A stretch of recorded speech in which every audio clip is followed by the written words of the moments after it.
ठरलं तर मग मालिकेच्या आजच्या भागामध्ये आपण पाहणार आहोत, सुमनला आता रूममध्ये बंद केलेलं असतं. त्याच रूमच्या दिशेने बरोबर सायली अर्जुन जाऊन पोहोचलेले असतात. अर्जुनने अक्षरशः लाथ मारून त्या खोलीचं दार उघडलेलं असतं. जेव्हा आता सुमन सायली आणि अर्जुनला समोर पाहते तेव्हा मात्र आता ती खूप जास्त रडू लागते.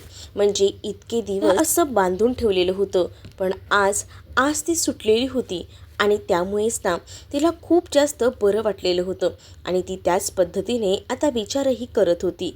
म्हणजेच काय तर आता ती पहिल्यांदा जाऊन मिठी मारते, कारण सायली तिला आता शांत करत असते. सायली तिला म्हणत असते की शांत हो सुमन काकू.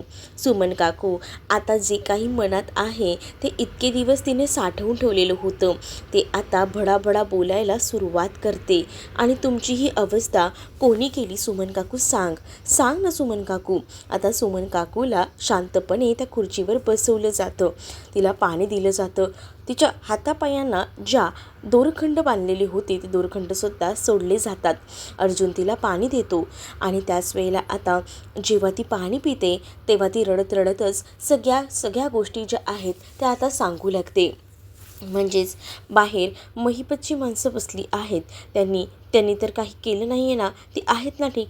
अगं सुमन काकू, नको काळजी करू, ती लोक आहेत ठीक, तू नको काळजी करू. कोणी आता तुझ्यावर हल्ला करायला येणार नाही आहे. काय झालं आहे, तुला इथे कोणी ठेवलं?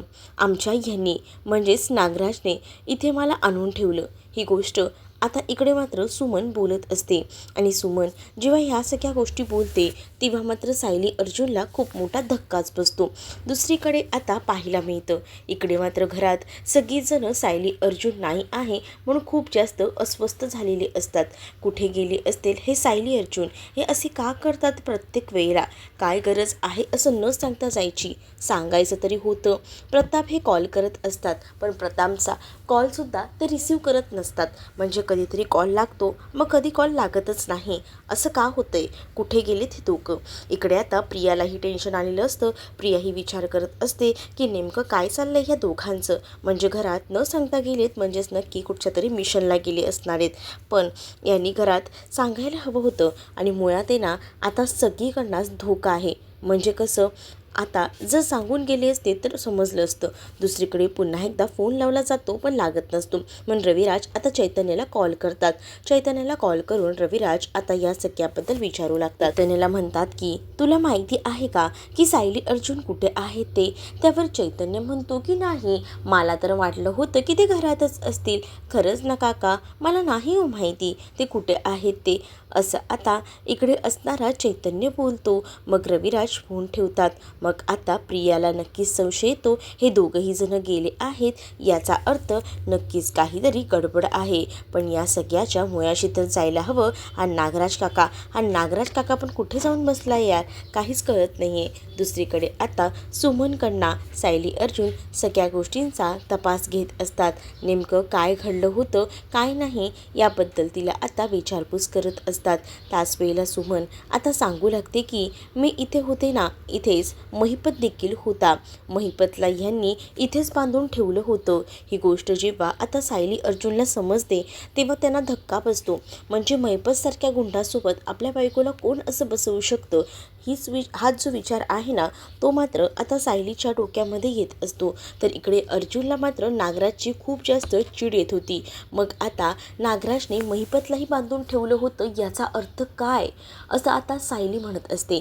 त्यावर आता सुमन काकू म्हणत असतात की माझा नवरा इतका नालायक आहे ना, इतका नीच आहे असा मी कधीही विचार केला नव्हता की ते इतक्या खालच्या तराला जातील. मलाही बघितलं ना किती त्रास दिलाय त्यांनी हे इतक्या दिवसांमध्ये, आणि वर त्या महिपतला सुद्धा धमकवत असायचे. त्या दिवशी तुमच्याकडे गेट टुगेदर होतं, त्या दिवशी मी त्यांच्या मागे गेले आणि त्या दिवशी मी तेव्हा त्यांच्या मागे गेले तेव्हा मी इथे येऊन पोचले. मला कळलं की त्यांचा आणि महिपतचा संबंध आहे. महिपतला त्यांनी किडनॅप करून ठेवले आणि ही गोष्ट मी सायलीला सांगणार होते. धावत पळत जाऊन मी या सगळ्या गोष्टी सायलीला सांगायला येणारच होते. पण तेव्हाच सायलीला फोन करायला जाणार तेव्हाच मला यांनी बघितलं आणि मला इकडेच महिपत सोबत बांधून ठेवलं. म्हणजे महिपतही इथेच होता. मग आता महिपतला का बांधून ठेवलं होतं? नक्की नागराज काकांनी हे सगळं कशासाठी केलं? आता इकडे सुमन बोलू लागते की तो माणूस आहे ना, स्वतःसाठी काही करू शकतो. म्हणजे त्या माणसाला आता पुरतं ओळखलेला आहे मी, तो कसा आहे ते. कारण मला इतके दिवस असं वाटत होतं की त्या माणसामध्ये काहीतरी वेगळं आहे, पण नाही, तो माणूस आहे ना स्वतःच्या भावाच्या जीवावर उठू शकतो. तर माझं काय, मी तर त्यांची बायको आहे. माझीसुद्धा अवस्था बघितली ना कशी करून ठेवली आहे. तसंच मी तुम्हाला सांगते, भाऊजींना आणि त्यांचं कुटुंब संपवायला खरं तर यांनी सांगितलं होतं. या सगळ्या गोष्टींना आता मला कळत आहेत असं देखील आता सुमन जी आहे ती सांगू लागते. सुमन जेव्हा आता हा सगळा प्रकार सांगते ना, तेव्हा मात्र आता सायली अर्जुनला धक्क्यावर धक्के बसत असतात. म्हणजेच या सगळ्याच्या मागे मास्टर माइंड दुसरा तिसरा कोणी नाही तर हेच आहेत, हे सुद्धा आता कळून चुकलेलं असतं.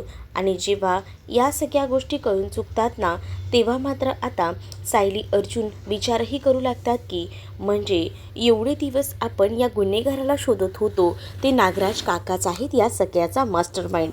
हे आता अर्जुनलाही कळून चुकलेलं असतं. म्हणूनच आता अर्जुन विचार करत असतो. तर दुसरीकडे मात्र आता नागराज हा गाडी चालवत असतो आणि पुन्हा एकदा सुभेदारांच्या घराकडे जायला निघालेला असतो. त्यामुळे आता गाणी चालू असतात, त्याचमुळे त्याचं आता लक्षसुद्धा नसतं. इकडे प्रिया सारखी कॉन्टॅक्ट करायचा प्रयत्न करत असते. प्रिया म्हणते की काय मूर्ख माणूस आहे हा, म्हणजे मला जेव्हा या माणसाची गरज असते तेव्हा मी या माणसासाठी धावत जाते. घरात एवढा मोठा प्रॉब्लेम झाला आहे, पण हा माणूस फोन उचलेल तर शपथ ना, काय झालं आहे आणि काय नाही हे आता कसं कळणार, असाच विचार ना इकडे मात्र आता सुरू असतो. तर दुसरीकडे मात्र आता पाहायला मिळतं सायली अर्जुन हे आता सुमनला कसं बसं शांत करत असतात. म्हणजे एवढे दिवस सुमनच्या मनामध्ये ज्या काही गोष्टी आहेत त्या सुमन खूप जास्त फडाफडा बोलत असते. कारण तिला आता कसलीच भीती वाटत नसते. म्हणजेच तिला आता तिच्या नवऱ्याचं खरं रूप अख्ख्या जगासमोर ओरडून ओरडून सांगावंसं वाटत असतं. आणि यासाठी ती खूप जास्त आता टेन्शनमध्ये न राहता तिला आता विचार येत असतो की जर मला कोर्टातसुद्धा बोलवलं ना साक्ष द्यायला, तरीही मी कोर्टामध्ये साक्ष द्यायला यायला तयार आहे, असंही ती आता म्हणत असते. आणि जेव्हा या सगळ्या गोष्टी ती बोलत असते तेव्हा मात्र आता सायली आणि अर्जुन हे दोघंही जण मिळून पुढचं प्लॅनिंग करतात. म्हणजे आता आपण सुमन काकूंना घरी तर घेऊन जाऊ, मग तिथे नागराज काका देखील असतील, पण आपण मग या सगळ्यामध्ये त्यांना उत्तर काय द्यायची हा प्रश्न सुद्धा येतोच ना. मग आता इकडे जर आपण नागराज काकांचं नाव सांगितलं तर नागराज काकांचं काही खरं नाही. म्हणजेच नागराज काका हे तर आता सुमन काकूंच्या बाबतीत काय करतील काहीच सांगता येत नसतं, असाही विचार ना आता इथे सायली करत असते. मग सायली विचारते सुद्धा सुमन काकूंना. तर सुमन काकू म्हणतात की ते तर मला जीवानीशी मारून टाकतील, कारण त्यांना माहिती आहे की जर मी याबद्दल बोलली तर माझं काही खरं नाही, असाही विचार ना आता मात्र डोक्यामध्ये येत असतो. मग काय करायचं हा मोठा प्रश्न असतो. म्हणूनच आता इकडे सायली आणि अर्जुन आता प्लॅनिंग करतात. घरी जरी आपण गेलो तरी नागराज काकाला अटक करा, असंच आता इथे असणारी सुमन बोलत असते. त्यांना अटक केल्याशिवाय त्यांना त्यांच्या कर्माची शिक्षा मिळणार नाही आहे, असं देखील आता बोललं जातं. जेव्हा या सगळ्या गोष्टी बोलल्या जातात ना, तेव्हा आपल्याकडे काहीच पुरावा नाही आहे. फक्त आपल्याकडे 2च पुरावे आहेत. ते म्हणजे आता महिपतला किडनॅप करून ठेवलेल्याचे, त्याचसोबत आपल्याला हेही माहिती आहे की त्यांनी सुमन काकूला सुद्धा किडनॅप करून ठेवलं होतं. पण आपल्याकडे मेन पुरावा कुठे आहे, असाही विचार आता अर्जुन करत असतो. इकडे आता सायली अर्जुनचा कॉल लागत नसतो, म्हणून सगळीजणं खूप जास्त अस्वस्थ असतात. विचार करत असतात की काय करावं आता त्यांना समजत नसतं. मग आता इकडे त्यांचा कॉल मध्येच लागत नसतो. मग अस्मिताही त्यांना म्हणते की जर ते मार्केटमध्ये असले असते तर त्यांचा कॉल लागला असता. म्हणजेच ते मार्केटमध्ये नाही आहे आहेत हे सरळ आहे असं देखील आता म्हटलं जात असतं. आता नागराजही घरी आलेला असतो. नागराज विचार करतो की घरात नेमकं काय चाललं आहे, सगळे एवढे अस्वस्थ काय आहेत. तर प्रिया आता डोळ्याने इशारा करून त्या नागराजला आपल्या बाजूला बोलवून घेते आणि काय चालले, किती कॉल केले मी तुम्हाला काही कळतं का, असं बोलून ती आता त्याला जाब विचारत असते. त्यावर तो म्हणतो की काय झालं आहे, अरे घरात ना किती वेळ झाला हे दोघंही जण गायब झालेत, कुठे गेलेत काय गेलेत काहीच माहीत नाही, जरा शोधतोस का, बघ जरा तुला माहिती असेल तर, आहे ना सुमन ठिकाण्यावर का सुमनलाही सुटले तिकडनं बघ, कारण सायली अर्जुन कुठे गेलेत ना कोणाला माहीत नाही आहे, नक्कीच ती कुठेतरी गेले असणार आहेत, नक्कीच काहीतरी मोठं काम करत असणार आहेत, जरा बघतोस का, असं आता म्हटलं जातं. नागराज आता बाजूला जातो आणि आता कॉन्टॅक्ट करायचा प्रयत्न करत असतो. त्याची जी माणसं असतात त्यांनाच आता तो फोन लावत असतो.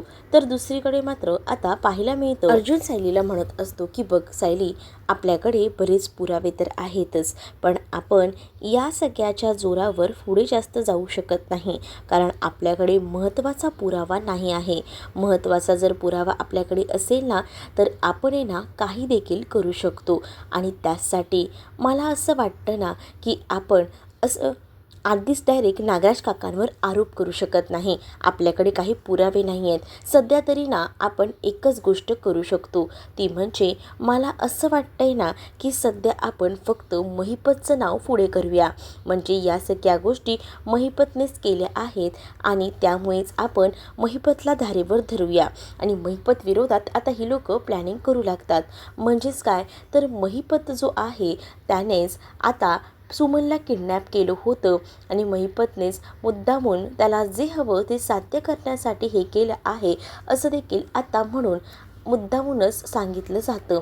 या सगळ्या गोष्टी आता बोलल्या जातात ना तेव्हा मात्र आता इकडे सायली आणि अर्जुन पूर्णपणे प्लॅनिंग करतात, कारण त्यांनाही माहिती आहे की आपण जे आहे ते प्लॅनिंग करूनच पुढे हात घालायला हवा आणि त्यामुळेच ना आता ते पूर्णपणे प्लॅनिंग करतात आणि पुढे हात घालतात. म्हणजेच काय तर आता घरी जाऊन आपण कुठेही नागराजनेच हे सगळं केलं आहे याबद्दल कुठेही वाच्यता करायची नाही. म्हणजे नागराजपासून जर सुमन काकूच्या जीवाला धोका आहे तर आपण असं दाखवायचं की हे सगळं महिपतने केलं आहे.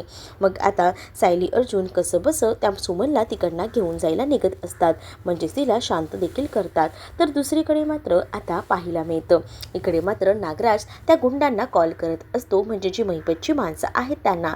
तर ते गुंड तिथेच खाली पडलेले असतात, ते आता बेशुद्ध अवस्थेत असतात, त्यामुळे नागराजचा कॉल काही रिसीव्ह करत नसतात.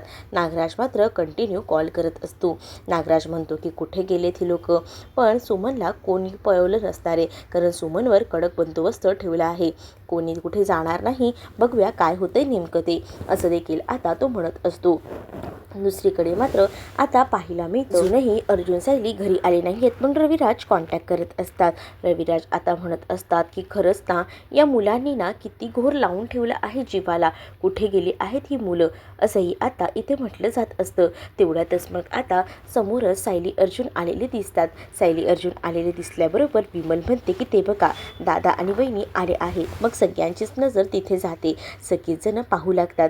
मग आता सगळ्यांना समजतं की चला फायनली हे लोक आलेले आहेत. मग आता सायली अर्जुन हसत हसतच घरात आलेले असतात. मग जेव्हा सायली अर्जुन हसत हसत घरी येतात ना तेव्हा मात्र आता प्रश्न पडलेला असतो की एवढं सगळं झालं तरी हे कुठे गेले होते आणि हे हसत हसत आले आहेत, म्हणजेच नक्की हे काहीतरी जिंकून आल्याचं फील आहे ह्यांच्या चेहऱ्यावर. हे सुद्धा आता प्रियाला कळून चुकलेलं असतं. प्रिया जी आहे ती मात्र आता विचार करत असते. तर दुसरीकडे आता पाहायला मिळत असतं की रविराज म्हणत असतात की तुम्ही कुठे गेला होतात, किती कॉन्टॅक्ट केला आम्ही तुम्हाला, पण तुम्ही एकही कॉल रिसीव्ह नाही केलाय, काय झालं होतं, अरे आमच्या जीवाला किती घोर लागला होता, तुम्हाला कळतंय का, असं देखील आता प्रतापही ओरडून बोलत असतात. प्रताप जेव्हा हे सगळं काही बोलत असतात ना तेव्हा मात्र आता विराज म्हणतात की थांबा, त्या दोघांना आपण बोलायला तर देऊया, ते कुठे गेले होते, काय करत होते याबद्दल आपण त्यांना एकदम शांततेत विचारूया. मग आता विचारलं जातं की कुठे गेला होतात. मग आता ते दोघंही जण बाजूला होतात.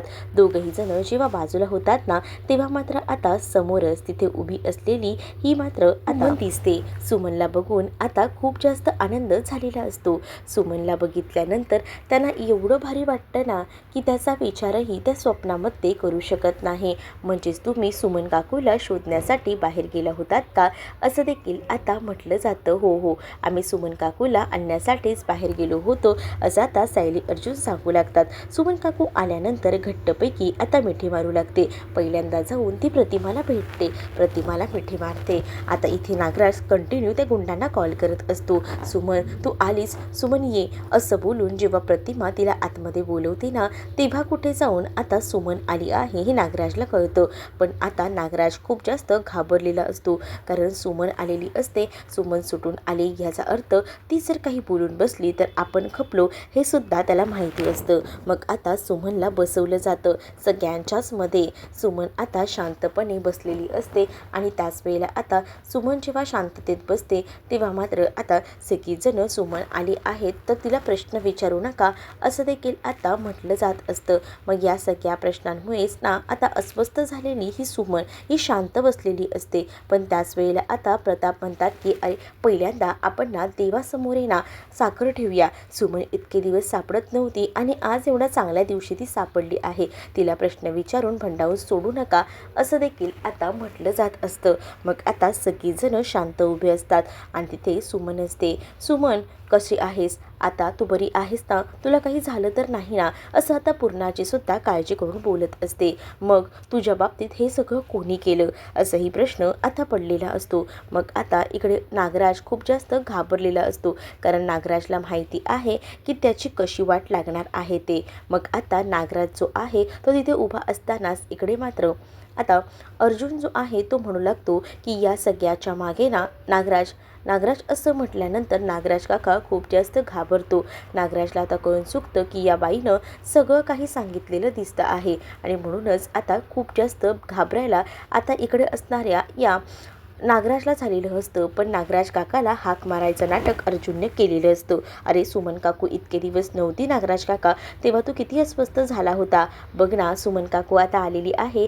तिला भेटायलाही पुढे येणार नाहीस का, असा विषय बदलूनच आता अर्जुन बोलत असतो. अरे पण या सगळ्याच्या मागे आहे तरी कोण. मग सायली आता बोलायला सुरुवात करते आणि सायली सांगते की या सगळ्याच्या मागे ना आपण उगाचच ना नागराज काकांचं लाव लावत होतो. नागराज काकांनी काहीच केलेलं नाही आहे. उलट जर जे केलं असेल ना तर त्याचा खरा वाली जो आहे ना तो खरं तर महिपतच आहे. महिपतनेच बदला घेण्यासाठी आणि त्या सगळ्यामुळेच त्यांनी हे सगळं केलं आहे. आपल्या सुमन काकूंना किडनॅपसुद्धा त्यांनीच केलं आहे. या सगळ्या गोष्टी आता बोलल्या जातात. या सगळ्या गोष्टी जेव्हा आता सांगितल्या जातात ना तेव्हा मात्र आता खूप मोठा धक्का जो काही आहे तो मात्र आता बसलेला असतो. म्हणजेच आता नागराज काका जो आहे तो या सगळ्यामध्ये इन्व्हॉल्व नाही आहे, तर आपण उगाचच नागराज काकांवर संशय घेत होतो, असं देखील आता सायली अर्जुन दोघंही जण सगळ्यांनाच पटवून देत असतात. तेव्हा कुठे जाऊन नागराजला बरं वाटतं. नागराजला आता सांगितलं जातं काय रे, तुझ्या बायकोला जाऊन तू भेटणारही नाही आहेस का. तेव्हाच आता नागराज पुढे येतो. नागराज जेव्हा आता पुढे येतो ना तेव्हा आता तो खूपच जास्त रडायचं नाटक करू लागतो. म्हणजेच काय तर आता इतके दिवस कुठे होतीस तू, तुला किती मिस केलं मी. अगं तू नव्हतीस ना तर मला जराही करमत नव्हतं. काय करू ग मी, मला खरंच ना मला एवढी काळजी वाटत होती ना तुझी की काय सांगू. मनोमन असं वाटत होतं की तुझं काय झालं असेल. अगं झोपेत ना सुद्धा ना मी दचकून उठायचो तुझ्या काळजीने, तुझ्या आतुरतेने. मला असं वाटायचं की काहीतरी होतंय तुझ्यासोबत. पण आज तुला इतक्या दिवसानंतर समोर बघतोय ना तर मला खूप जास्त बरं वाटते. म्हणजे आता कुठे जाऊन मी असा रिलॅक्स झाल्यासारखा वाटतोय. पण दुसरीकडे आता प्रिया विचार करत असते, अरे वा रे वा, म्हणजे या सगळ्या गोष्टी या नागोबाने केल्या आहेत आणि सगळ्याचं क्रेडिट जे आहे म्हणजे सगळ्याचा सूत्रधार जो आहे तो महिपतकडे जातो आहे. म्हणजे किडनॅपिंगसुद्धा महिपतनेच केले. वा, आणि नागराज काही सुटलाही या सगळ्यातनं, असाही विचार ना आता प्रिया करत असते. कारण प्रिया आता विचार करत असतानाच तिला कळत असतं की या सगळ्याच्या मागे नागोबा होता, पण नागोबा सुटलेला आहे. मग आता इकडे नागोबाची सुद्धा नाटकं चालू असतात. असतात. नागोबा हात दाबून दाबून मुद्दामून बोलत असतो. त्याचं म्हणणं हेच असतं की तू बोलली नाही आहेस ना, तेच बरं झालं आहे आणि आता जशी शांत राहिलीस ना तशीच कंटिन्यू पुढेही शांत राहा, असंच त्याचं म्हणणं असतं. आणि त्यामुळेच ना आता मात्र तो जेव्हा तिचा हात धरतो आणि तिचा हात जोरजोरात असा पकडून आवळत असतो ना, तेव्हा आता सायलीचं बरोबर लक्ष असतं. सायली अर्जुनला खरा सूत्रधार माहिती होता, फक्त ना आता पुरावे शोधायचे होते आणि त्याचसाठी ते आता पुरावे शोधण्यासाठीच या सगळ्या गोष्टींचा आता तपास सुरू असतो. मग जेव्हा नागराज सुमनच्या जवळ असतो तेव्हा सुमन खूप जास्त घाबरलेली असते. सुमनला आता काय बोलू आणि काय नाही समजत नसतं. पण दुसरीकडे मात्र आता पाहायला मिळतं की सुमनला आता नागराज हळूच बोलत असतो, आतापर्यंत जशी गप्प बसली आहेस तशीच गप्प बस, पुढे काही बोलू नकोस असं देखील सांगितलेलं असतं. मग आता नागराज काकाला तिकडनं अर्जुन उचलतो आणि त्याला म्हणत असतो की नागराज काका, मला सांग तुझ्या मोबाईलमध्ये हा व्हिडिओ कसा आला, जो व्हिडिओ सुमनचा होता. आता सुमनचा तो व्हिडिओ दाखवल्यानंतर मात्र आता अर्जुनला बरोबर त्या कचाट्यामध्ये त्या नागराजला सापडवायचं होतं आणि त्यासाठी त्याने आता तो व्हिडिओचं कारण पुढे केलेलं होतं. मग आता या सगळ्यामध्ये नागराजला कळत नसतं की अर्जुनला काय उत्तर द्यावं, कारण बरोबर अर्जुनने त्याच्या दुकऱ्या नसीवर पाय दिलेला असतो. तर तुम्हाला हा भाग कसा वाटला हे कमेंटमध्ये मला नक्कीच सांगा आणि अशाच नवनवीन भागांसाठी आपल्या चॅनललासुद्धा सबस्क्राईब नक्कीच करा. चला तर मग भेटूया पुढच्या भागामध्ये. तोपर्यंत टाटा बाय.